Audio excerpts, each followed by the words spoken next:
अस्सलाम वालेकुम नाज़रीन, आप देख रहे हैं FPP न्यूज़। में हूँ सना इरफान। खबर शामिल करते हैं कराची से। Chairman Korangi town Mohammad Naeem Sheikh, assistant commissioner Korangi Mohammad Hussain Khosar की ज़ेर सदारत जाफर एक्सप्रेस थाने के शहदा और अफवाज पाकिस्तान से इजहार यकजहती रैली टाउन ऑफिस से चिन्नीवाड़ अस्पताल तक निकाली गई।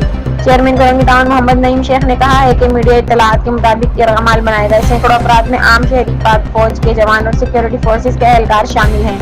हकीकत ये है कि रमजान मुबारक के तकद्दुस को पामाल करने वाले दहशतगर्द सिर्फ पाकिस्तान ही नहीं बल्कि इंसानियत के दुश्मन हैं। अल्लाह ताला शहदा की मग़फ़िरत और ज़ख्मियों को शिफाए कामिला आजिला अता फरमाए। चेयरमैन करंगी टाउन मोहम्मद नईम शेख ने कहा है कि कौन नहीं जानता कि BLA के दहशतगर्दों को भारत की पुष्टपनाही हासिल है। फिर यह कि हमसाय बरदर और मुस्लिम ममालिक के सियासतान बलोचिस्तान सूबे में BLA की ट्रेनिंग कैंप मौजूद हैं, जहाँ से पाकिस्तानी सरजमीन को दहशतगर्द बनाते हैं।